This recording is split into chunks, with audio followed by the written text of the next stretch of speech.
Good evening and warm welcome to all the participants.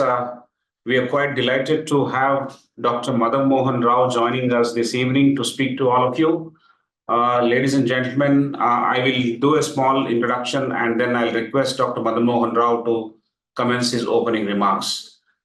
Please allow me to share my screen. WiseViews Leadership Conversations. This is session number 204.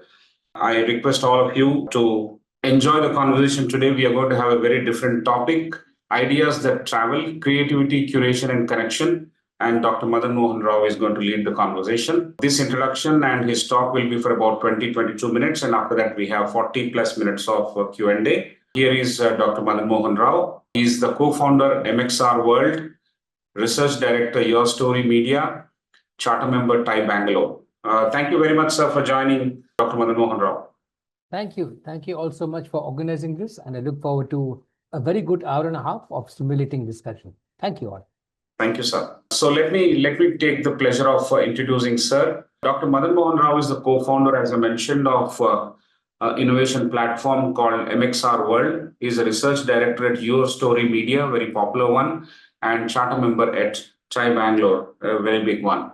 He was earlier the communications director at the United Nations Inter-Press Service Bureau, research director at the Asian Media Information and Communication Center, Singapore, group consultant at Microland, Bangalore, and vice president at India World Communications, Mumbai. He has got a huge range of expertise, list of expertise that he has got: entrepreneurship, creativity, leadership, design thinking, knowledge management, innovation, internet, mobile, social, tech for good, content management, so on and so forth. He's a renowned speaker and he has spoken around 90 countries in the world, including his workshops and lectures. Dr. Madan Mohan has published 15 books on knowledge management, innovation, and digital media. He has also published reviews of over 350 books on entrepreneurship, creativity, and innovation. He is the editor of the 5-book series: the Asia Pacific Internet Handbook, the Knowledge Management Chronicles, Africa.edu, Global Citizen, and World of Proverbs. He is a juror for the World Summit Awards and DEF's Manthan and M Billionth Awards for Best Digital Content. Very interesting set of hobbies: world music, jazz, travel, craft beer appreciation. Looks like that came from Microland. He holds a BTech from IIT Bombay and his MS and PhD from the UMass Amherst and Loyola High School, Pune. Amazing, sir. Thank you so much for agreeing to speak with us this evening. Thank you so much for joining us also after your travel to Hyderabad. You're in Hyderabad. Welcome to Hyderabad. Great. Yes. Thanks. Thanks you all so much. Thanks so much for joining us. Yeah. So, I will introduce my esteemed colleague, Dr. Prasad. He is the Senior Director in Academic Wing. He brings 3 decades of wonderful experience to the table as an entrepreneur, as a corporate professional, and also now as an academic. He holds BTech from IIT Bombay. Yes, we can see the mafia here. PGDM IIM Kolkata, and he has published several articles, books, and presented papers in various conferences in India and abroad. A hearty welcome to you, Dr. Prasad. Thank you so much for joining. And I will request our guest speaker, Dr. Madan Mohan Rao, sir, to start his session. Over to you, sir, and thank you once again. Thanks. Thank you. Thank you all so much. What I'll do is for the next 20 minutes, run you through some of my work in this space. Let me bring up my slides. Hang on. So, good evening, everyone. I'm in Hyderabad right now, and I should talk about a very interesting event where I'm speaking tomorrow, which is the Hyderabad Business Literature Festival, which is happening in T-Hub. And I'll be doing a panel there on AI, innovation, creativity, and so on. So I'll run through a few slides. I don't want to make it, end of the day, a big PowerPoint presentation again. But this is just to share with you some aspects of the kind of work that I do. So as mentioned by Sudhakar very kindly, I have many hats. I would not call myself an expert. I would call myself more of a nomad. I collect dots from different fields, different areas, different parts of the world, and try and connect them to see, in terms of a creative output, how do you shape an organization, a product, the culture of a company, and so on. So along with Vinay Dora, I'm the co-founder of a company called Mixr, MXR. We dropped the vowels and we just call it MXR, MXR.world, like a cocktail mixer or bhelpuri mixer. We believe that when you bring a lot of diverse people together and guide the conversation, nudge the people in a certain direction, very good outputs come out. I also head research at YourStory Media, India's #1 platform for startups, entrepreneurs, artists, and so on. I'm also a charter member at TIE Bangalore, which is a sister organization at TIE Hyderabad. TIE stands for the Indus Entrepreneurs. It's an entrepreneurship support organization with chapters in over 60 cities around the world currently. So I want to share with you how all these different threads come together. I've also published, as mentioned earlier, a few books on these topics. I edit a couple of series of books. One is called the Asia Pacific Internet Handbook. We took a look at the rise of the internet, mobile, and so on across the region, and took a look at how it's affecting different sectors like the news media, business, and so on. This is the external part of digital media. As I shall talk a bit later, digital media also changes the way internally organizations function, and that's a whole discipline which leads to knowledge management. So that's another book series I've done, knowledge management tools and techniques, knowledge management in the IT sector, knowledge management in Singapore, and so on. And my latest book, along with a couple of professors in Canada, in HEC Montreal, is called Communities of Innovation, which is how creativity and innovation comes from group activity, and you need very good facilitators and so on to make sure that the community aligns with leadership. Everyone talks about leadership these days. I'm a very strong believer also in communityship. You need to have good community sense in organizations, as citizens, as consumers, and so on, to bring about change in the organization. I'll share with you also a few resources. I'm sure the organizers will share the presentation with all who attend. So here are some free resources for all of you. I've published reviews of over 350 books on creativity, innovation, knowledge management, entrepreneurship, and so on. I also believe we can learn a lot in the business sector from the artistic sector, visual and performing arts, and I published a series also called Photo Sparks, weekend articles on art galleries, performances, and so on. And I believe art is a very important source of creativity because it shows you how to imagine, it shows you how to deal with the uncomfortable, deal with the unknown, and even go to a gallery and not understand anything, which is also okay. That's what life sometimes is about. I'm also a quiz master. I conduct a lot of quizzes in corporates, in universities, in startup functions, and so on business creativity. How to use your creativity to apply to business problems. I'll talk about the different kinds of creativity a bit later. For those of you who are working with entrepreneurs or looking at how to convert new ideas creatively into products and businesses, I also run through MXR.world, this platform where we publish pitch decks of all the events that we organize. So you can see more than 150 pitch decks of startups and see what they do in this space. We also believe that creativity has different flavors in small organizations and very large organizations. Each has their advantages and disadvantages. But when you combine them together through accelerators, co-creation, and so on, you can get a lot of very good value out of this. And last but not least, there's a section in our website I edit called the Design Zen, which is all about the rising importance of design. How do you integrate technology, business, and user experience to design very good products, services, and processes? So one of my claims to fame, if I may say so, is this tool called the Changemaker Story Canvas. I'm sure all of you have heard of the business model canvas, how to visualize what your business looks like. There's another one called the value proposition canvas. How do you decode what kind of value you're giving to the customer and getting out of them? And the last part I would call is the story canvas. How, as a creator, as a change maker, as somebody who's creating companies, products, and services, how would you tell your story to the world? So this is another whole workshop by itself, but very briefly, you can make out there's a FAST, which is how do you tell your story. Simple example is Vijay Shekhar Sharma and how he talks about he had a simple upbringing in a small town. Therefore, his products also have elements of simplicity, such as the Paytm voice box, which tells you so-and-so has paid so much money in the store. Then you come to the present. When you talk about your story, what are you doing today? Such as, for example, Porter. They are the Uber of logistics.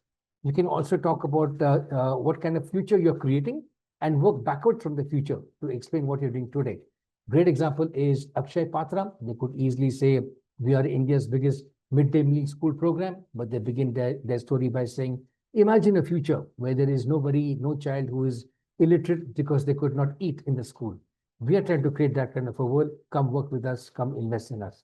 So you can tell a story in multiple ways as a creative person, how you got the roots of your creative idea, where you are in your creative journey, and what is the end goal of your creative journey, and step back into where you come from.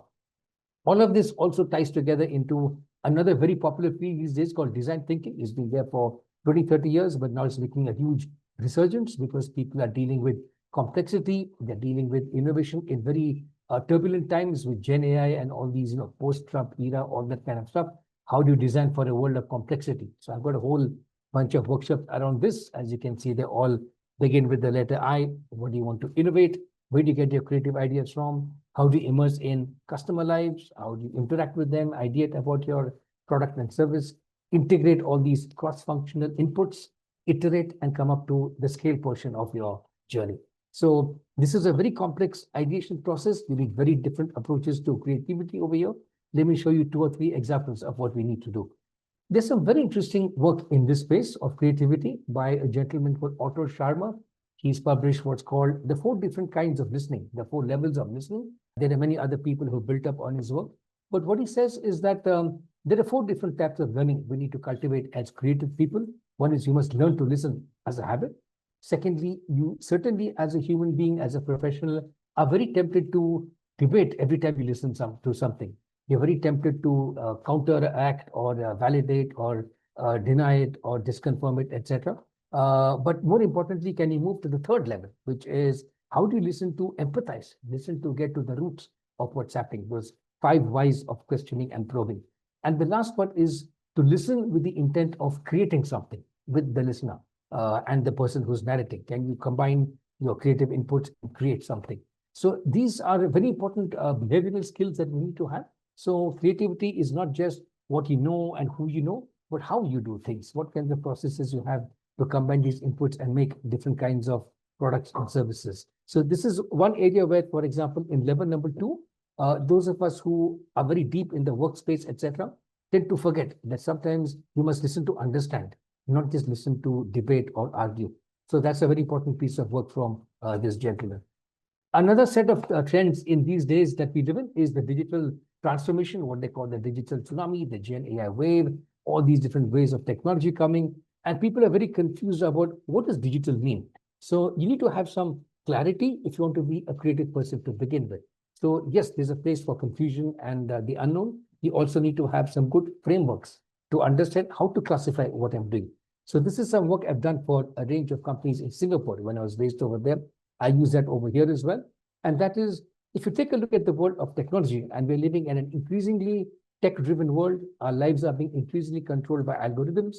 So we need to understand what is this digital ecosystem that we live in. So some of our work classifies digital technologies into 4 types. There are obviously a bit of overlaps here and there: content, communication, collaboration, and computation.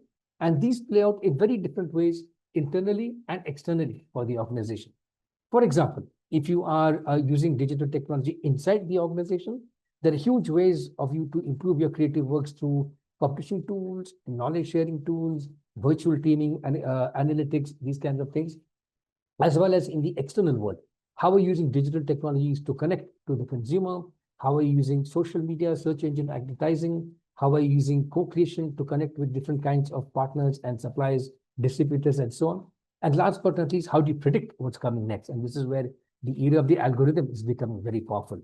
So in an increasingly digital world, as companies of various sizes are absorbing digital both internally and externally, you need to have the clarity of which space do I need to create the most in? Where are my gaps? Where are my strengths? And what do I need to move ahead in? Now, all this is nice. These are all the different opportunities that come before us in this creative space. But I should also flag off a few cognitive biases that a lot of us have. All of us have maybe 1 or 2 or even more of these different kinds of biases. Loss aversion. I don't want to create a loss. I don't want to look like a fool. I don't want to ask stupid questions. Second is sunken cost bias. We've already invested in so much ideas in this kind of a business, this kind of product line. We can't do a different kind of a thing. Inertia, for example. Herd mentality. Everyone is doing chatbots. We also need to do chatbots. Okay, so this is that whole group think kind of thing. Then there's anchoring bias. The first few times I hear an idea, I'm very biased by how that idea is going to be. Even if things change completely, I'm still stuck in the old way of doing things. Tunnel vision. I am a sales guy. I see only numbers. I'm a techie. I see the whole world only as code or development. So you need to get out of that and see a more holistic kind of a view. Halo bias. Now, this is not hello bias. It's not a typo. Halo bias. The boss is right. The gurus are right. the most creative guys are always right, but you need to question because knowledge, the shelf life of knowledge these days is very short. You need to keep questioning. So if you want to get new ideas, you have to question the established wisdom. First idea bias. You come up with a whole bunch of ideas to solve a problem, but you often think that, oh, my first idea is the best idea. But you need to move on and from the first prototype to the second and so on. Confirmation bias. I have an idea. I look around. I see 3 people with the same idea. Oh, good. My idea is valid. But I've not seen the other 20 people who don't agree with my idea. I want to look only for confirmation. False consensus. Very related to this. I think the other people think like I do. We have consensus. That's wrong. You have to see the whole view of all the people in the organization. Optimism, pessimism. Some people are always optimistic. AI is always going to be a force for good. There are always pessimists, Luddites. AI is going to be yet another authoritarian technology. The truth is always somewhere in between. Overconfidence. You've been in the field for 10, 20 years. You think you know everything. You see new ideas and you just dismiss them and say, this won't work. This is not the way the field works. This is not the way our company does things. And last but not least, the Dunning-Kruger effect, the more recent one, which says overconfidence sometimes comes too easily with new knowledge that you get. I've seen so many people who've taken one course on Coursera on machine learning, and now they talk as if they are gurus of Gen AI, machine learning, and all that stuff. So it takes a while to build that confidence and that humility, but it's a human thing to try to get too overconfident too fast. You read 2, 3 books and you think you know everything about that particular topic. So to be a creative person, you need to know what are the blocks which come in your creative thinking and how to overcome these biases through self-reflection, recording what you do, asking other people for feedback about what you do, and so on.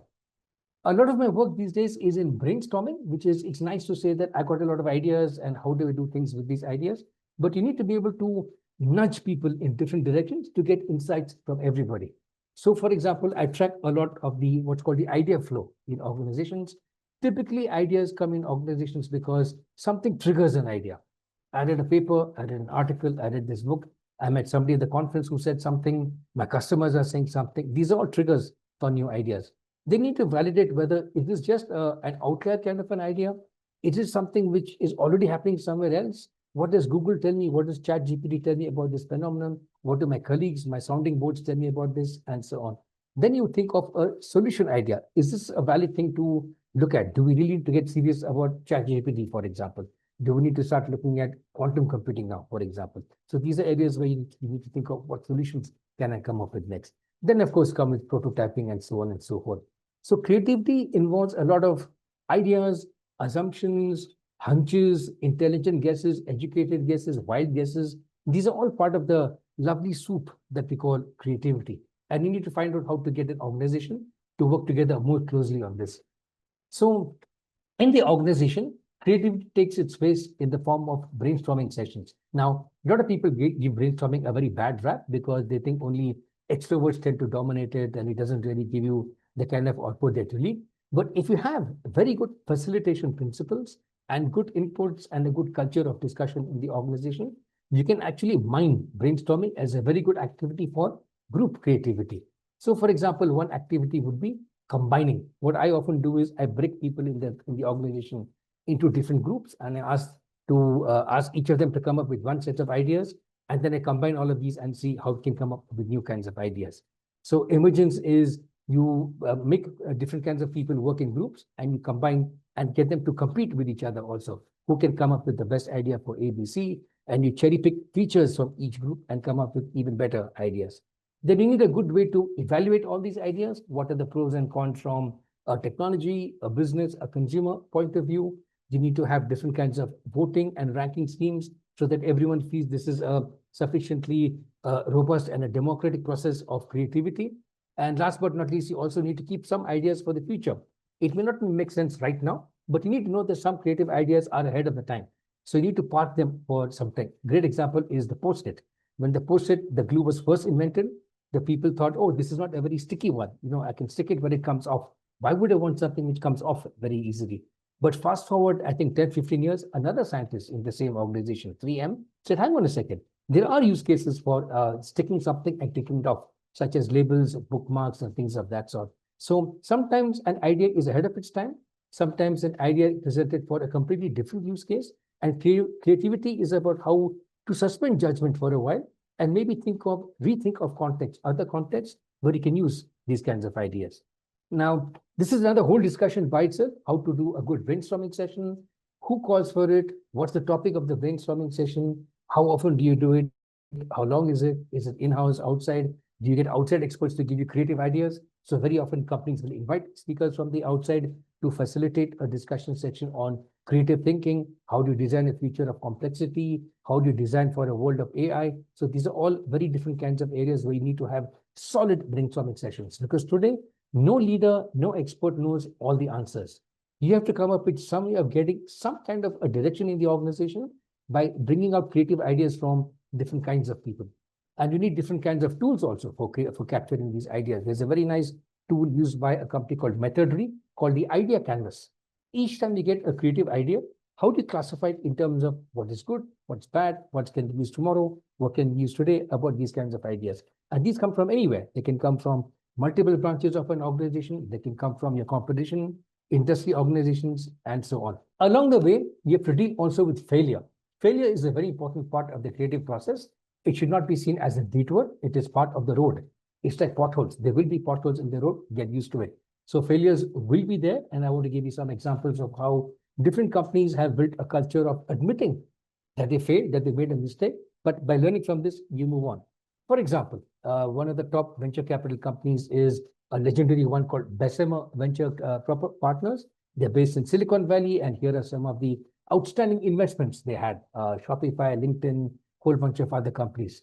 What's very interesting about this company is if you go to their website, you can see something called the anti-portfolio. People who came up with creative ideas, but they were dismissed by Bessemer as, no, it's a completely wrong idea. It won't work. There's too much competition in this space. You're too young. You're too small a company. You've got no chance of success. So can you imagine some of the most valuable companies in the world came to this venture capital company asking for investment? Google, FedEx, Apple, Facebook, and so on, Intel. But the thinking at that time, remember this was 20, 30 years ago, and even more. At that time, the thinking of different people was somewhat different. People would say, when Google first came about, we already have all these other search engines. There's InfoSeek, there's Excite, there's UltraSeek, all these other ones. Why do you need Google? You guys are just a bunch of college kids. But they went on to become one of the most valuable companies. When Apple went, supposedly, they were told, what is this dabba that you're selling? There's already IBM, there's Microsoft in the market. What is this kind of stuff that you want to pitch in the market? It won't work. And all these companies went on to become the most successful. So this is not to say that these guys are dumb. They're very smart. They had very good ideas at that time to back different kinds of companies. But sometimes when you see something completely new, you don't know how to assess the long-term impact of this creative idea. You have no way of seeing into the future. Even today, there are many companies who are proposing some different kinds of solutions, etc. We don't know how right they will be. If people knew how to predict the future, we'd be living in a much different, completely different world. But because it's hard to assess the worth of a creative idea, that is where the tension, the suspense, the excitement comes of a world which is completely different. So, coming towards the end of my remarks, I would say there are many different kinds of creativity, and each of us are skilled in different ways in some aspects of creativity. For example, I'm looking at in my work 5 kinds of creativity, which is tech creativity, how to create, for example, video optimization code, an algorithm using Gen AI, things of that sort. Second is business creativity. How do you build a business model around the technology and capture value for yourself and for the customer? The third is some kind of artistic creativity, which includes not just performing arts, visual arts, but also design. How do you take materials and design new kinds of products and services and so on? Then there's also social creativity. How do you do things to help the rest of society along with whatever it is that you are doing? How do you bring about financial inclusion? How do you bring about empowerment of minorities and people in underserved, marginalized communities? How do you do better political reform in the world? Great example is the challenges we're seeing in how to deal with the Palestine issue. So for years and years, people are struggling with what kind of a political mechanism will work. We just haven't cracked a good politically creative method to solve these kinds of intractable problems. Then there is environmental creativity. So we're living in an age of climate change, pollution, and so on. If you look at the list of the top 10 most polluted cities in the world, unfortunately, most of them are from India. So what do we do to become more environmentally creative and find new kinds of ways of framing regenerative economy, circular economy? How do we come up with new kinds of ideas to reduce our pollution, reduce our impact on the environment, and so on and so forth? So this is the five kinds of creativity. Of course, other people have other kinds of creativity in mind, but my work is focused on these. Now, obviously, none of us can be creative in all of these 5 areas at the same time equally. So what do? You try to build a T-shaped expertise. You become creative in one area, and you know enough about the other areas to talk to them, converse with them. Some people say even these days you need a pie-shaped creativity. You need to be creative in 2 domains and be able to talk to the other domains like a pie-shaped curve. So there are different theories on what kind of core creative competencies you must have. Now, if you don't have all of those individually, you need to go to the community and find out who are the people who have these ideas, these creative inputs, and come up with new kinds of ways in which you can learn from them. Simple example, I don't know too much about carbon credit and all that stuff. What do? I read some books, I read some articles. More importantly, I go and find out where do these guys meet up? What kind of events do they have? Where are they having their evening coffee sessions? Which conferences to attend? Then I can go there and pick up what is all this carbon stuff all about. So you pick up from professionals in the community. So these are professional communities. Communities of designers, communities of techies, communities of cybersecurity professionals. They all have their own forums and platforms to talk in. You need to go as an outsider and go and learn from them. Then you need to bring all these into your organization. So your job is to go gather knowledge from outside the organization, contextualize it, and then bring it back into the organization. So now you take creative communities and become a creative organization. And at the end of the day, you have to give it back to the whole ecosystem, because if the ecosystem doesn't rise, you won't rise beyond a certain extent. We have to grow, for example, the entire banking and fintech ecosystem of India so that different banks can become bigger, fintech startups can also become bigger, etc. This is what, for example, RBI is trying to do with the RBI Innovation Hub, how to bring together sandbox regulation for blockchain, for crypto, all this stuff. You bring together startups, big companies, regulators, policymakers, educators, government, and see how can we start creating new kinds of value out of the emerging technologies and grow the whole ecosystem for everybody. So I've left all the boxes in this table blank because you need to fill it out. This is the story of your life. You need to find out what are my creative strengths and gaps, who can help me fill these gaps. By filling these gaps, how do I help my organization, and how can we as organizations grow the whole ecosystem and make it sustainable for everybody. At the heart of this whole thing is the startup ecosystem. I say this again, that the heart of any innovation ecosystem for a city, if you want to make Hyderabad the most creative city in India or in the world, if Bangalore wants to retain its edge, if some other city wants to become very innovative, you need to engage with not just the big guys, the big governments, the big corporates, the big academics, etc. You also have to look at the startups, because this is where really disruptive ideas are coming from. For example, think of WhatsApp and the telecom sector.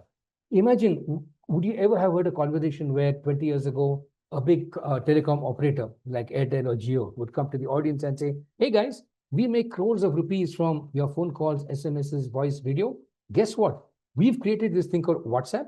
Please download it. And after this, you don't need to ever pay us anything ever again for voice, video, and SMS. This would be inconceivable. No company would ever disrupt itself this way. But if you want to see the future of telecom, you have to have telecom startups in the telecom ecosystem in your forums and activities. So for every sector, we believe at Mixer that you need to bring these kinds of people together. So to wrap up, a lot of my work these days is on what's called innovation conversations. Conversations about creativity, where we begin with what's new. Let's say you want to look at the education sector, healthcare sector, pharmaceutical. First, invite some of those crazy startups out there and say, what are you guys doing? What's happening? Give us a pitch.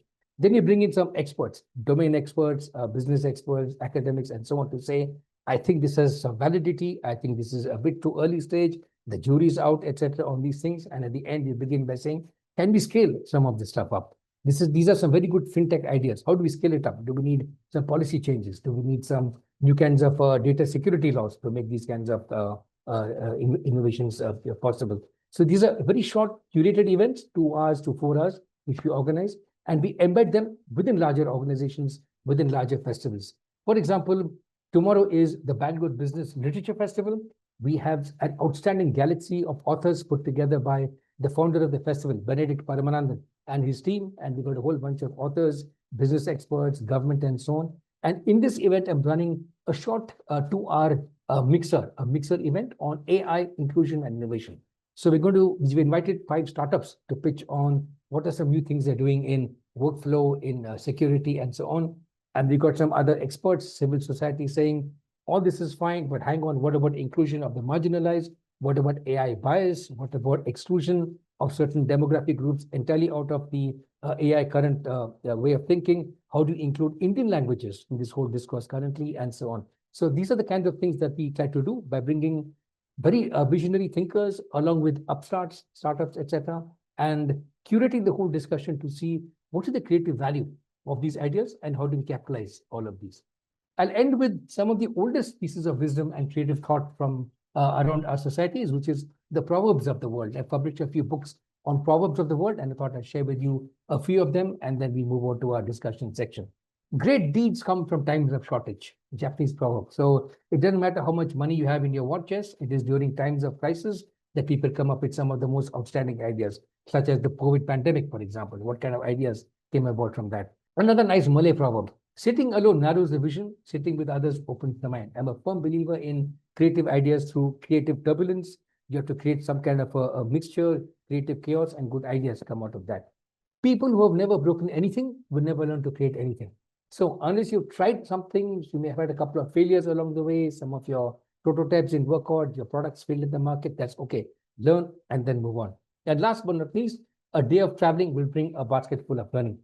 Travel, go to other countries where you don't understand the language, you can't read the script, nothing, and you'll be forced to reevaluate who you are, what you do, what do different symbols mean for you, and so on. And that's how you learn a lot of things. So with that, I'll stop. I think I've rambled on quite a bit and went all over the place, but I look forward to some of your discussion right now. I guess we can start with the two of us, three of us, and then we can open up to other people. I hope that was sufficiently informative and very good, very good.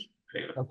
Thank you, sir. Thank you so much for this presentation, which talked about making some very good ideas travel, and how do we harness creativity, content, and how do we establish connection. In that attempt, I think you have brought in a lot of broad interventions. Some of them you have tried, and some of them you would like to try. And these interventions have used some frameworks, very good frameworks, matrices, so on and so forth, apart from addressing the challenges also along the way. So good. It has given us a nice canvas of what can be discussed now in the two clusters of Q&A that we're going to have. The first cluster of Q&A will be started by Professor Prasad, and I'll come back for the second. Depending on the time, we would be able to open the mic for those who want to ask questions directly to you. We'll do that. But all in all, we have about roughly 30 minutes or so to take this forward. Thank you so much, sir, for this wonderful presentation, and I'll reserve all my comments towards the second cluster and also towards the end, so that we summarize it appropriately. But you seem to be a man of models and proverbs at this stage. Thank you. Thanks. Thank you so much. Over to you, Dr. Prasad. Thank you, Professor Rao. Thank you, Dr. Rao, for introducing the topic so well. And we'll try and look at a few. We'll start with your experience, and then we'll try and look at a few use cases so that we understand this a bit more. The first one is you have interacted and documented many startups and founders in various ways. And so all these chunks of creativity, the next stages after that, they'll all be there. Now, what you search for when you do this, and how do you establish filter? Can you give us some specific use cases so that we get a hang of how this journey is traveled? Yeah, sure. I have a huge interest in, I'll share a couple of frames through which I look at innovation and creativity. One is, how did you get the idea? Okay, so I've done a whole bunch of research on how do people spot problems to solve. So I often ask all the founders that I meet, when I do workshops on creativity in colleges and universities, I tell people, find out what problems interest you. What problems do you see in your life? That's one way of spotting a problem to solve. Second is somebody you know has a problem, and I want to solve the problem because I care for them. I want to make their life better. Somebody's got a healthcare problem. I want to solve it, which is how many health tech startups started. Another one would be, I see this very interesting trend. What can I do in this? So everyone is looking at Gen AI now. What can I do in that space? Another bunch of people are saying, someone told me that I've got this talent. I think I should do something about it. So this is somebody who's doing an internship for one area, but somebody else says, actually, you got a much better skill in this other area. Try that out, etc. So maybe you have some talent you don't know about. This is why it's very important to expose yourself as a creative person to different kinds of people from different backgrounds to see maybe they spot something in you that you don't have. So these are some of the filters that I look at. How did you get the idea? The second one that I would look at is, can you show me what you would do with the idea? How would you solve this particular thing? What is your ideal solution look like? Maybe you don't have the means yet to do it, but in your mind, what are you visioning what the solution would look like? That will tell you the visioning powers of the person. Can they envision a future where this idea, this product has come into place? And the last but not least is, what have you done to commit yourself to the idea by giving up something to do this particular idea, or develop a small prototype yourself, draw a sketch and say, this is what my solution look like, etc. So ideas, a lot of people think ideas are cheap and ideas are easy. I completely disagree. It's very tough to get a lot of ideas. It's even tougher to get good ideas. Then comes execution on the idea. Many people say ideas are important, execution is the most. I say both are equally important, because you can be the best executor, but if you're working on a poor idea, it won't get you very far. You may have the best ideas. If you don't have execution, it won't go very far. So you need both together, idea and the execution. So for a creative person to implement these ideas, both are important. The connection to the idea and the passion to make it come to fruition, which is what startups are all about. Excellent. I think you have given us the first view of how you're looking at the creative process, and with some 3 very practical do-how questions. I'll just take that on to an associated questions. You know, I have many higher educational institutions, incubators, accelerators, and entrepreneurship cells, if none of these are there. And today that's happening in educational institutions because the regulator wants it like that.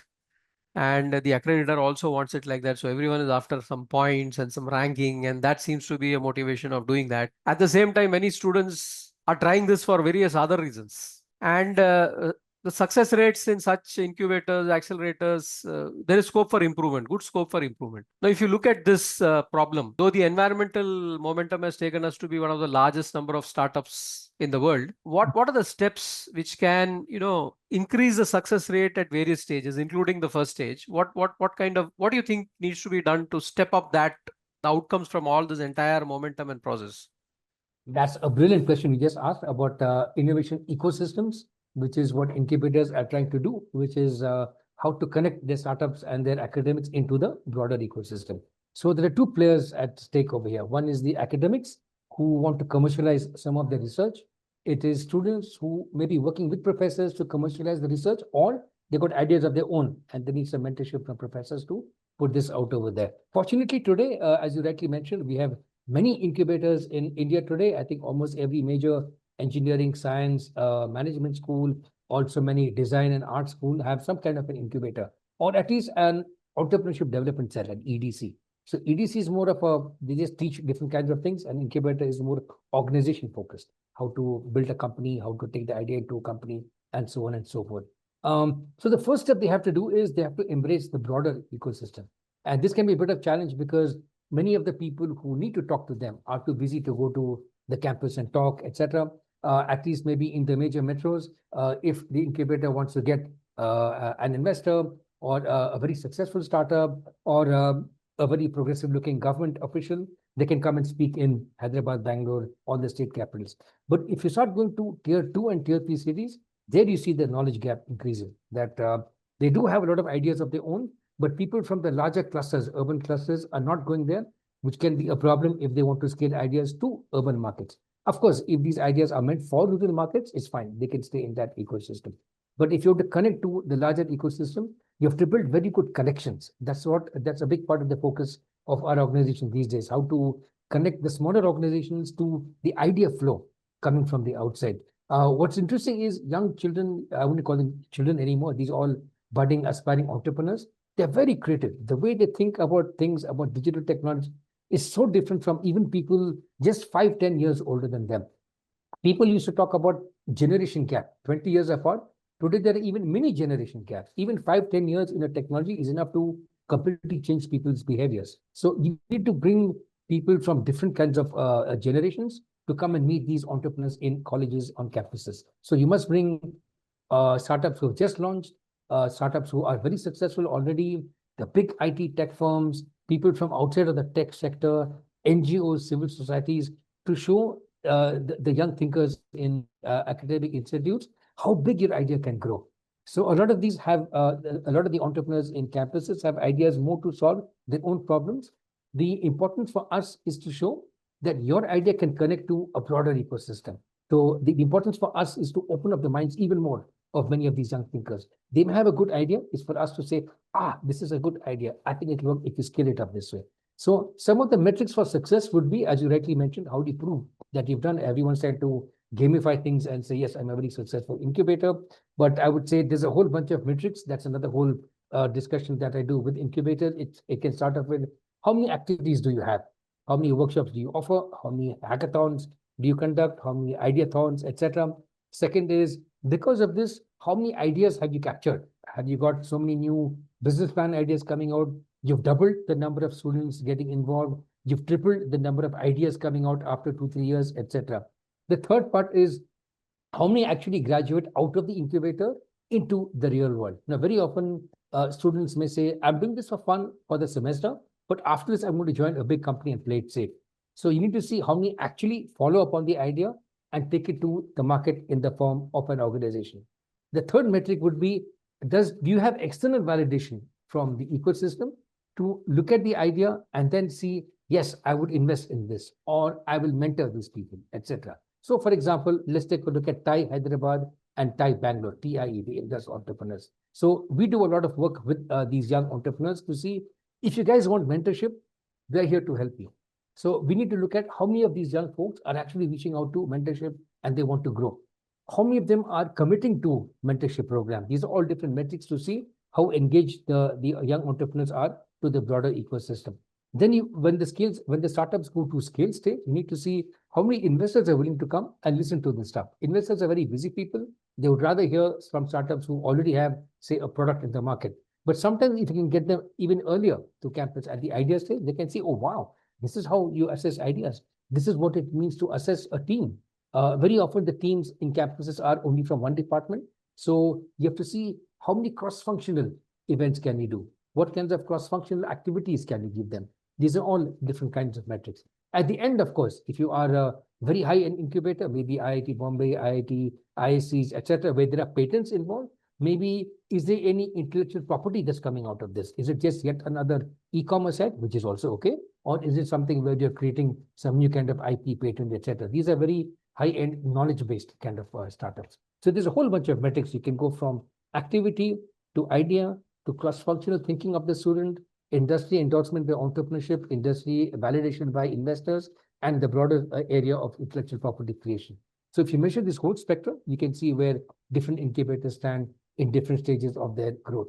These can also be annual benchmark. We can measure it across 5 years, 10 years, 15 years, and so on. Excellent. I think you've given us another framework by which, it is possible to cultivate and flourish in what is already there. Absolutely. Which is an extremely important thing. Now I'll take you to another question which is related. Though I'll take the names of, two IIT profs who have started startups, one from Bombay and one from Madras. We were discussing this, the kind of ecosystem which is involved when such people with high research output, and then they got into a startup mentality. There is the other angle that there are a lot of technical people who got technical expertise are also thinking of coming in. Now, in all that you say, the mindset that the startup founder and the entrepreneur brings to the table is going to be extremely important. And then along the line, that is also perhaps one of the reasons why many of these guys are not, going forward. Now, how do you work on the leadership skills? I'm using the word leadership skills in terms of everything which is involved for business. How do you work on that so that such kind of ecosystems can develop? Because today there seem to be exceptions, just these two profs. Yeah, that's a brilliant question. First of all, I think the first step is to document what's happening in these cases. What are these universities doing? Where, as you mentioned, the IITs, etc., have come out. I'm reading a very interesting book right now. In fact, the author is speaking in my session tomorrow. This is a book called the IIT Madras Nexus. It's all about entrepreneurs who came out of IIT Madras. And one of the authors is also a professor who was in the entrepreneurship cell. And he talks about his own experience in spinning off the startup, etc. So I think the very first step is to document these kinds of examples so that other people can see how does it work. Maybe you have some experience in what happened. Other people see it from a very different perspective and can get even new kinds of lessons out of what you're doing. So the first stage is documentation, and I'm seeing some very good documentation, very good books being published by the likes of, I came across one recently by, I think it was Bits Pilani, a very good book about entrepreneurs who come out of Bits, and they interviewed both the startup kind of people and the very large corporate success stories who are Bits alumni. Fantastic book. This one about IT Madras, I'm about halfway through the book. Also a very good book. Many years ago, there was a book about IT Madras, Bombay, and I would encourage all these educational institutes to start documenting this stuff and putting it out there. Another one I remember is Rashmi Bansal. She was not from IT, but she is from another IIM Bangalore, I think. But she went around to other management schools to document what are you guys doing for your students. She's got a very nice, almost folksy kind of writing, English, mix of Hindi, English, very accessible kind of books. So that's the second part. They're documented, but how well are they written for the broader audience? Now, unfortunately, a lot of hardcore academic books are meant only for academics, which is okay. But somebody needs to also write books which can be received by the larger audience who don't necessarily want to see too many references in the book or very dense kind of writing with one sentence, one paragraph, that kind of stuff. So there needs to be more of a popularized version of writing. So this book is very nice because it's also got a couple of students who are writing the book. So the students are writing from the student point of view. So there's a great collaboration. You have academics and students both talking about what happens with entrepreneurship in the campus. So document it first, present it in an accessible way, and then hold kind of events or competitions where other people can come and see what's happening.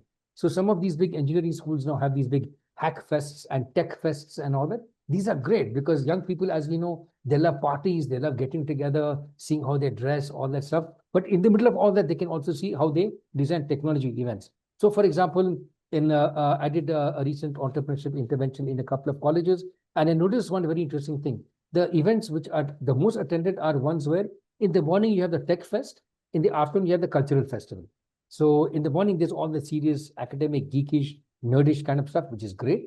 And then in the afternoon, they come out and do all their Bollywood, dancing, singing, fashion, all that stuff, which is beautiful. So you combine this as a lifestyle, that to be a creative person, I need to express myself in different ways: tech, business, arts, culture, all of that stuff. So I think these three things need to come together, and then people will understand that, wow, this is actually a lifestyle. It's not just, this is the work that I do and this is my creative thinking. It is creative people are expressing themselves in multitudes of ways. If you just look at the way the younger generation these days is dressing, the way they connect to social media, what they regard as influencers, etc., is very different from even people 10, 15 years older than they are. So you need to connect, first of all, to where this generation is on through their kinds of events, what they view as fun, etc. In that, embed these kinds of creative thoughts, and then let this whole ecosystem grow. So I would say document, make it accessible, and make it entertaining. Excellent, sir. I think you have, again, given us a lot of food for thought, because we also do this, and, we tend to get stuck at that gear one. Yes. And parenting, mentoring, coaching, such ecosystems, is a different, altogether different process. And you've given us a lot of ideas. Professor Sudhakar, I would suggest that we do something about this, because I think at IFHE we would need some input of this nature as well. They are starting to run courses on entrepreneurship. They have an incubator, but I think they can do much more. This is the feeling. Yeah, I'd be very happy to meet your team and discuss, examples that I've collected from everywhere, and we can also try what works in different contexts. It's not just copy paste, but adapt and see what works in different contexts. I'd be very happy to work with you all on this. Yes. Excellent, sir. Excellent, sir. We are at 7:20, sir. And though there may be more questions, I'm handing it to Professor Rao. If time permits, I'll come back. Fantastic. Thank you. Thank you. Yeah, thank you. Thank you, Prof. Student startups, their stories being documented is a wonderfully tested model. It worked very well. IIT Madras students, along with their alum, writing the book, especially Dr. Srikanth Sundararajan, who also spoke on this platform some time back. He works very closely with us at ICFAI in Hyderabad. We were talking about these things, and we wanted to initiate with our business school to start with about, showcasing our own alumni over the last, say, 20, 25 years now. And then those stories will be written for a larger audience. So just like Rashmi Bansal's model of writing, we wanted to initiate, and probably we'll ghostwrite for our alums or students, and then push it like that. Then more books would come out. So we are working on that model, and very soon should be able to have some good results in that space. Sir, I have two questions, and the first one is to pick up from where Professor Prasad left. Again, I'm referring to the Ken article. In one of the recent articles, I think yesterday, they talked about the fact that large number of startups are failing in this country. Failing probably happens elsewhere as well. But the stats put out by Traction, latest Traction stats are pretty alarming. About 35 startups are closed every single day. I mean, that's pretty big, 35. In the last 4 years or 3.5 years, 30,000 startups have folded up. Now, these startups or these entrepreneurial system is supposed to make these ideas travel. There are people who are playing vital roles. There is ecosystem from government supporting. A lot of good discussions are happening, and we celebrate the success stories. But the other side of the coin is 30,000 startups folding up in the last 3.5 years. Where has the creativity gone? Where the connection is lost? What's your idea on this, sir? That's a fantastic question. In fact, it's very alarming. You're right, it's happening all over the world. A lot of startups are failing, and I would say there are maybe 4 or 5 key reasons. And I say this through the experience of our TiE Bangalore entrepreneurship program. In fact, now it's not just TiE Bangalore, but TiE Pune, TiE Bangalore, Bombay, I think Hyderabad, Delhi are all jointly mentoring a group of startups who come out from different competitions. So we do a lot of mentorship sessions with some of these who passed the first stage, who are getting into the market and are facing a lot of challenges. Typical challenges we face that startups are doing, which we've seen through our mentorship initiatives, are number one, they try to do too many things at the same time. So I met one founder who said, I want to do this 3D printing lab kind of thing. I also want to educate people about this. I want to do this in a sustainable way, and I want to do this in urban areas and rural. And we said, hello, hang on. You're a startup. Pick one idea which you think will work somewhere. Start with that and then scale up. But this person was too restless, too ambitious, went all over the place, and then it folded. Second reason is for startups who've just come out of an incubator in an academic setting, they already are facing a lot of conflicts from internal conflicts on, should I do this startup or should I go into this corporate job or should I go abroad for an MBA? All these are valid options, but their clarity is not there internally until the life starts becoming very serious in terms of within a month or two, I need to apply to go abroad, apply for the job. So then some faltering starts internally for solo founders. Even worse for joint founders, this is where conflict comes between the 2 co-founders or 3 co-founders. One says, I want to stay here. Another one says, no, I want to go to the corporate life. I'll come back after 2 years, or I'll finish an MBA and then come back, etc. So there's not enough alignment among the founders. Some of the most serious ones are, there's not enough customer validation. They've got 3 or 4 customers and say, wow, things are working, my thesis is valid, etc. But this is where they must get out of what they call that early adopter syndrome, which is there are some people who, because they know these people or they're very open to such ideas, they're willing to try out the startup, but the bigger market, the mass market is not there yet. So a lot of the founders have told us, look, we tried this for 3 customers, it worked very well, it's not working beyond that, what do we do? So then we say, well, have you understood what the needs are of the broader market? Have you understood how it's going to differ from the early adopters? How much time have you spent with the customer? That's where a lot of it goes out of the window. Fourth one is technology change. So a lot of startups I've met in the design space, they're now facing a lot of threats saying, oh, I used to have this customer who used to tell me I can design this for them, etc. Now they're saying I'm using Gen AI, I'm using ChatGPT. Instead of using you, I'm going to use you only in the last stage of my ideation process. So all my business is going away. So technology change will, even if with just 6 months to 1 year, will make a lot of ideas obsolete. And the last but not least is there's not enough patient capital to take it to the next stage. So they've got some government grant, they've got incubator grant, academic grant, faculty grant to get into the market, but now they need serious money to start hiring hardcore professionals, set up an office, build up a sales team, and then go out into the market. So they're not able to raise that kind of capital because they're seeing, investors are seeing too many startups of the same type. Many of them have a very similar kind of problem, but there's nothing unique. So the thing is, a lot of founders have to realize you're not the only one solving your kind of problem. There are many people in adjacent kind of areas, and investors are going to take a pick on who they think will solve the problem the best. So maybe it's a combination of the market doesn't want it, or the founders are not ready either individually or as a team, or the traction has not gone beyond the first early adopter base. And lastly, they're not able to go to the scale stage. So many startups have cracked the first level, but they aren't able to scale up. So these are the 4 things we've noticed in our TiE Bangalore intervention on how to help these mentors. So the way to get around these problems is help them with clarity and focus, help understand internal dialogue, internal reflection about what do you want. A lot of entrepreneurship people think is about external. Solve the problem for your customer, build a good team, etc. It's also internal. Is this what you want to do in your life?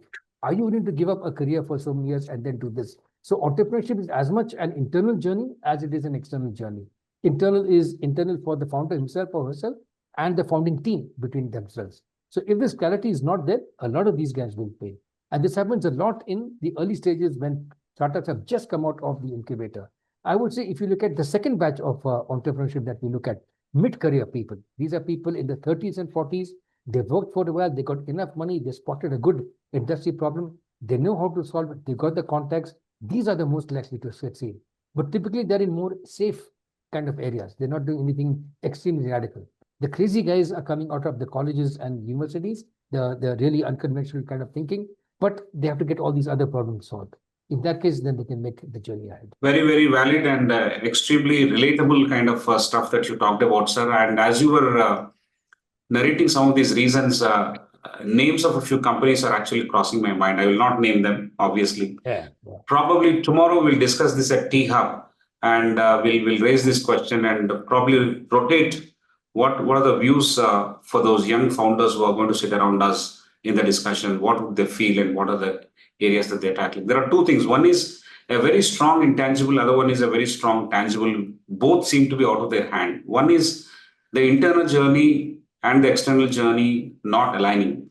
I mean, that's a very strong intangible misalignment kind of a problem. And on the tangible things, they seem to be in grip of the technology, but the technology is changing too fast. And from the idea stage to execution to now scaling, I think the environment has changed rapidly, and lack of being in step with that, or lack of speed to catch up the pace of technology's change itself, I think will obliterate them. And that's very, very hard hitting.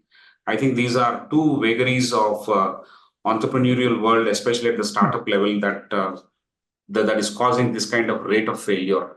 Very nice, sir. We'll continue this discussion, but I have another question, sir. Based on your global experience, you work with UNESCO, you work with various other countries as well. What is the significance or the role of what you call knowledge cultures? Because it differs, I guess, across different regions. What is that in India vis-a-vis what is that in various other regions in terms of, these knowledge sharing, knowledge management, based on which you have ideas that will travel, right? Whether it is business ideas or non-business ideas, they have to be rooted in the culture of knowledge sharing. And those cultures change from region to region. How would you visualize this, sir? Yeah, that's again a brilliant question. I would say that it first begins with the founder wanting to know, where is your biggest market? What do you want to solve? You want to solve only for India, which is also fantastic. India is a huge market. So even if you're saying, I want to be India's number one XYZ, that's a great place to begin. So once again, that's positioning. How do you assess the whole overall global ecosystem? And what do you see as your core market and your core contribution to that market?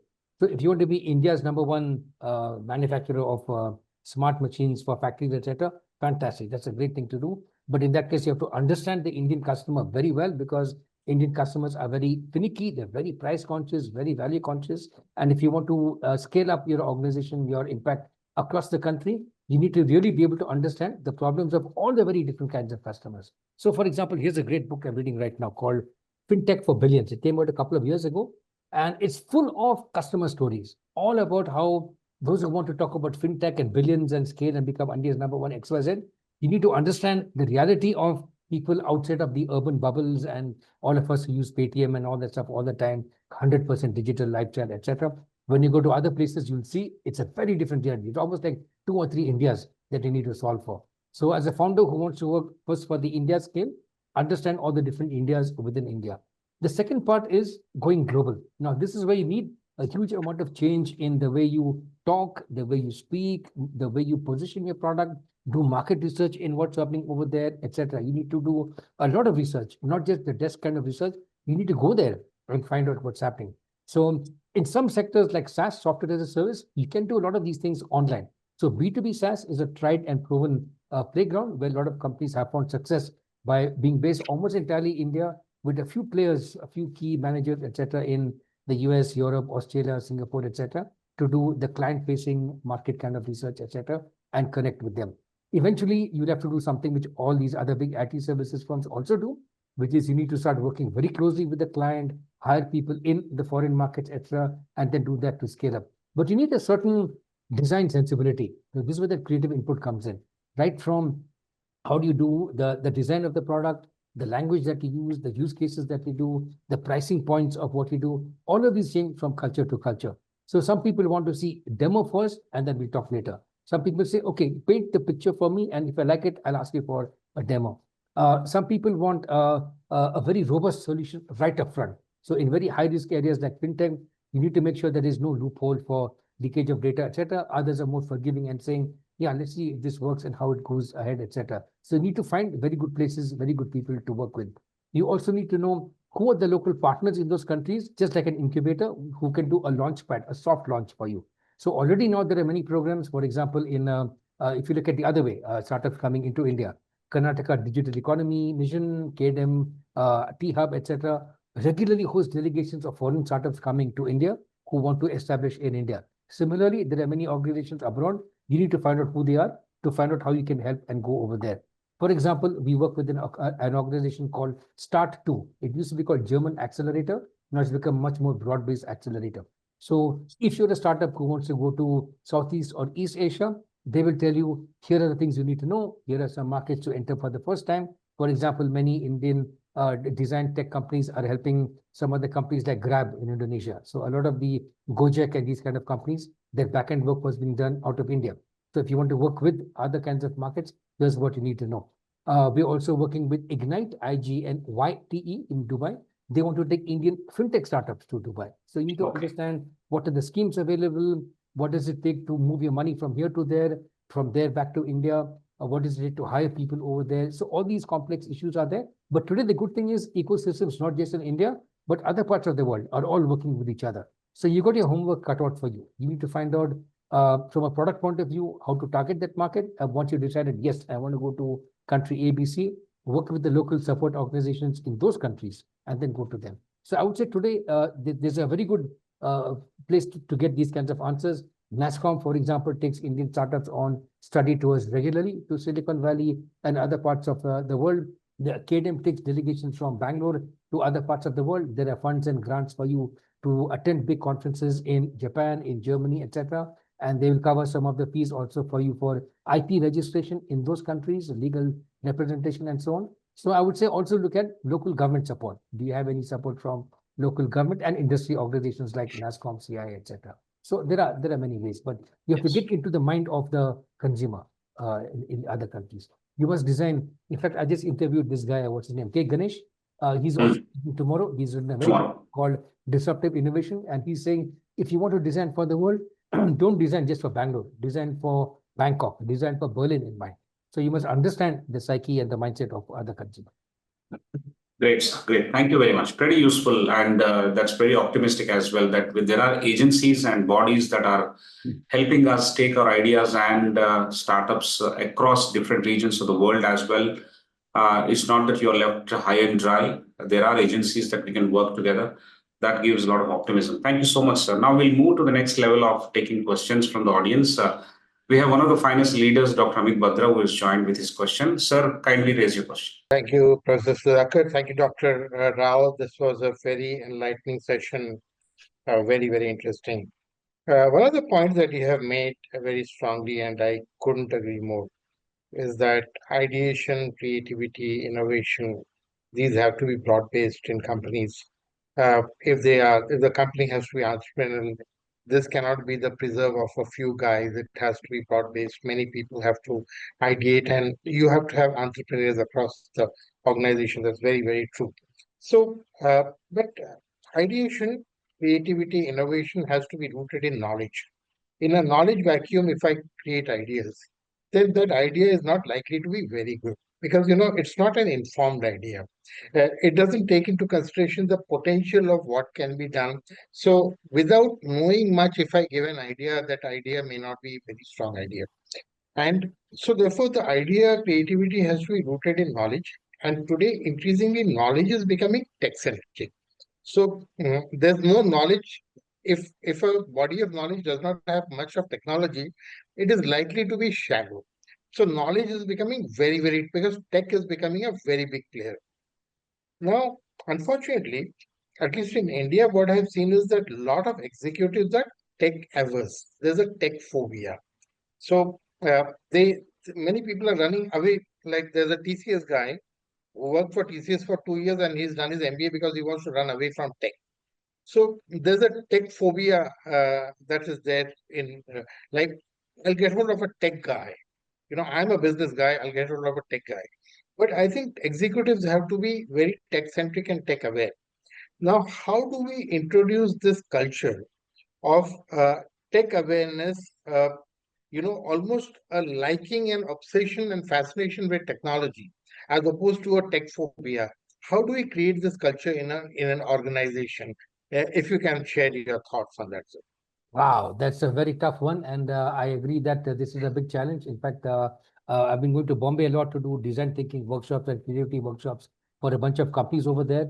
And what's happening there is the first generation, the previous generation of business leaders, business managers, knew technology to some very basic extent. They could do internet, email, web, that kind of stuff, and smartphone app with some great difficulty.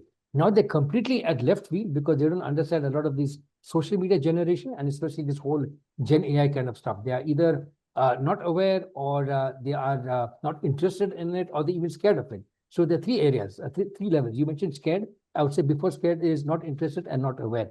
So there's a spectrum from one end of the equation to the other. I would say the way to get these people to change is a combination of the carrot and the stick. The stick, of course, is the board of directors would say, look, guys, if you guys aren't moving with the change in technology, you guys have to get out. This is a very harsh kind of a way, but it works. It has worked in many organizations where the leadership is told, be digital, be Gen AI centric, or you have to go out. The second more interesting one, which I prefer, is the carrot one, which says, look, if you learn this much about this technology, this is the huge impact that you can get. And this is where things like mentorship, sounding boards, coaching, etc., become very important. So here there are three kinds of interventions that I would recommend. First, of course, is coaching.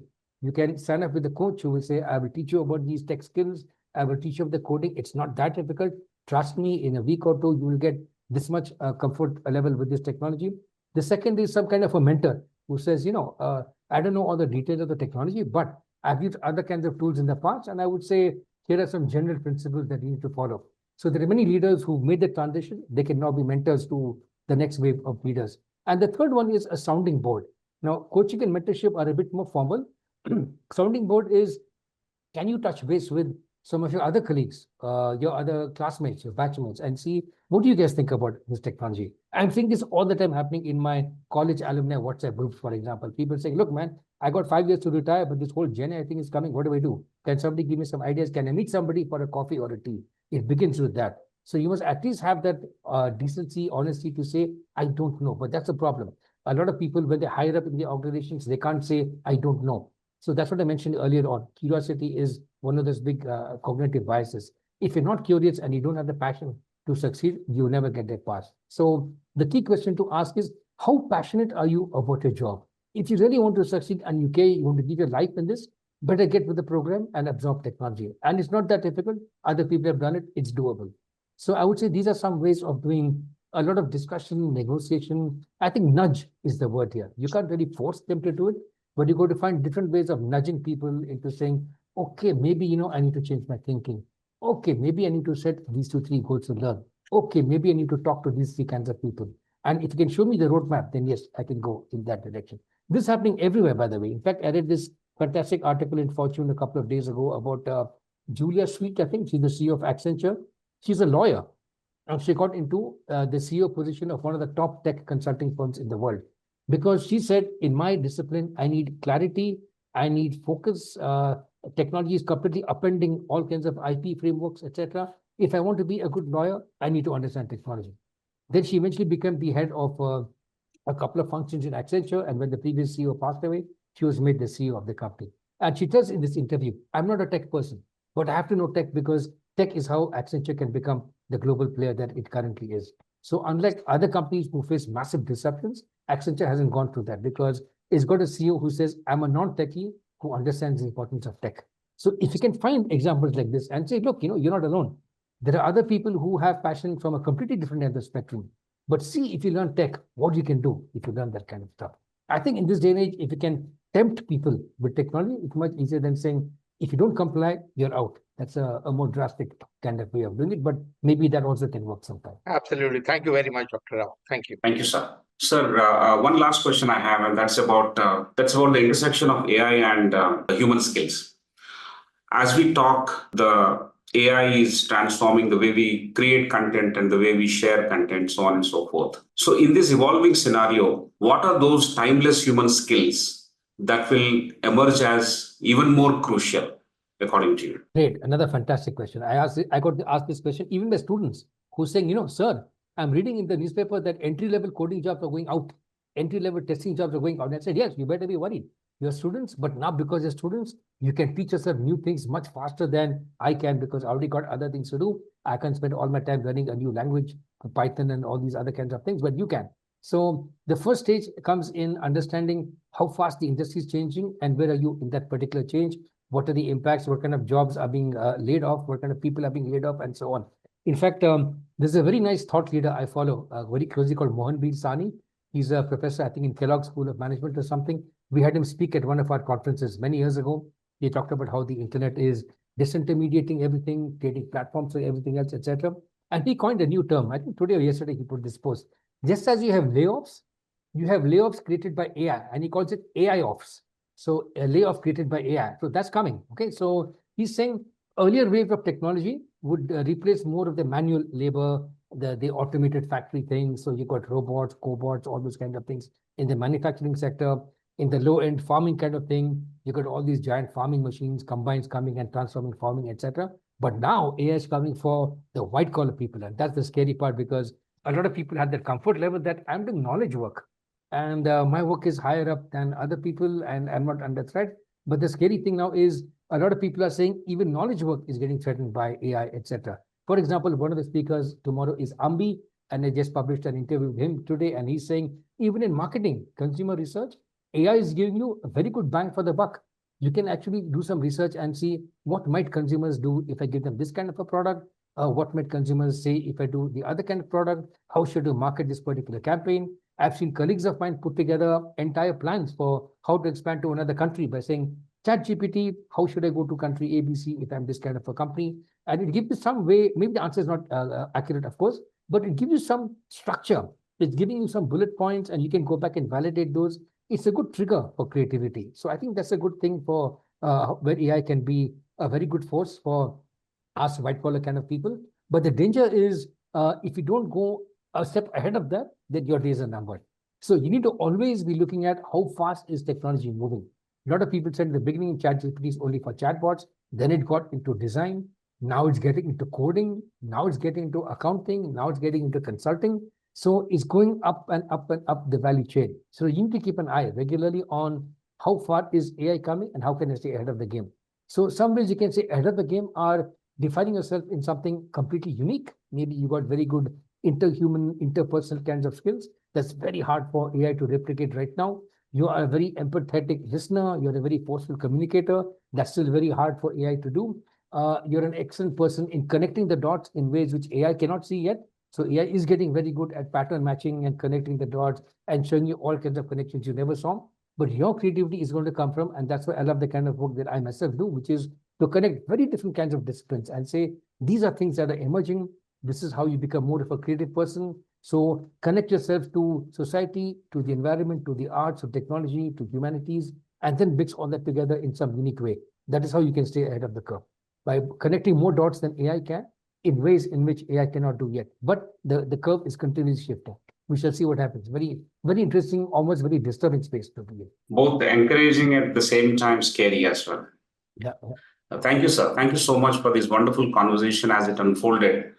In my view, I think this session has put forth a great deal of thoughts in terms of models, in terms of sustaining the ideas and making them travel by a certain set of methodologies across domains, whether it is tech domain or non-tech domain. I think the methodologies are extremely important and it harps on the human potential actually, right from your first slide to even now, the last points that you've answered in the question. It is very, very cleverly and interestingly harping on the human skills. That is your ability to connect to the dots much more than a machine, your ability to empathize by sensing from the environment. Environment consists of society, companies, larger landscape, so on and so forth. I think the discernment and the judgment and things like that will never be are not imitable, so to say.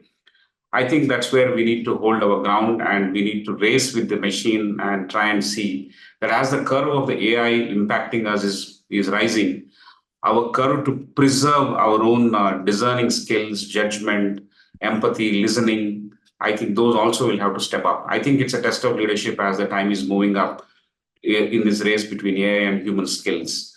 But there are many other connections that you have provided. It's not just the framework or the model that you talked about. You also talked about know-how moving to do-how and the specificity. Should you really worry about how to take it forward? You have drafted methodologies, and specific context can be embedded into that, and we can derive some kind of ready-made solutions for that domain and for that context.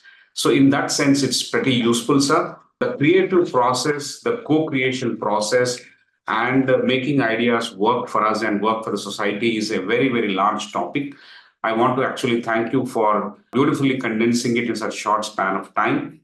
And this gives us triggers for further discussion, starting from tomorrow at T-Hub. Large number of leaders from the tech space, those who have disrupted various business models like K. Ganesh coming there, and many of the startup founders within Hyderabad are coming up. People from non-tech, but they have done extremely well in a span of about 5-6 years. They've built a 100 crore brand. Nilofer, the founder, is going to talk about that story. So we are eagerly looking forward to that. And this session has also served as a primer in one sense to the Hyderabad the Business Literature Festival that's happening a few hours from now. But largely, it is very useful to institutions like us, startup incubators, accelerators, and multipliers. If there is something like multipliers as a word, as a progressive next level to incubators and accelerators, there are lessons for them as well. There are huge lessons for those coaches, those guys who cannot tell you the address, but they'll stand on the way, and then you will ask them, how do we go to, say, Bomanahalli? But they never traveled to Bomanahalli. That kind of coaches are always there on the road. But yes, these are lessons for all of them, and also lessons for the young founders, how to cite good mentors. I think large number of template discussions are possible from some of the pinpointed ideas that you shared today. I also want to thank Dr. Prasad for triggering a very thought-provoking opening session with respect to Dr. Madanmohan's work, and it spanned across very interesting creative activities within organizations, within institutions, incubations, professors becoming founders. Fantastic. Thank you, Professor. Do you have any last word? You can take it up. Yeah, I have a question for tomorrow. Great. Okay, go ahead. The question is end. You can ask it. But I'll tell you something. Dr. Srikanth Soundarajan believes in one thing. If you're asking question, you should be there. But nevertheless, go ahead. Yeah. Yeah, it's a slightly more vague question. You see, we have talked a lot about steps, algorithmic approach at an abstract level, how the gaps are. But one thing which keeps coming back to my mind is how do you generate motivation in those set of people? You see, they are falling every day, some difficulties coming, they have these alternative attractions, going abroad, corporate job, this, that. And amongst that, you've got this, what once was a passion, some desire to do something. And they have to stay this marathon. And the fuel of that is motivation. So that was the question. So what do you do about that? Okay, we will ask Dr. Madan to answer tomorrow along with other founders who are going to assemble, and I will relay that to you. Is that okay? Yeah, that's fine. Fantastic. We'll save something for the festival then. Okay.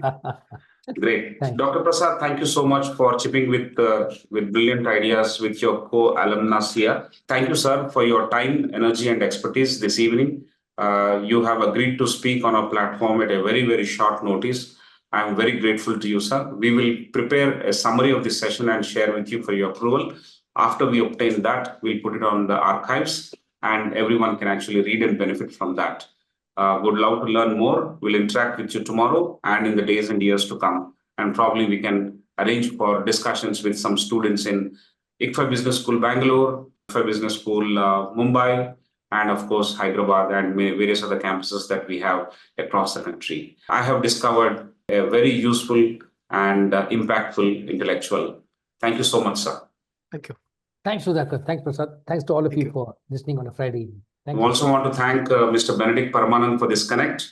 And at the same time, I want to make a small announcement. You be there, sir.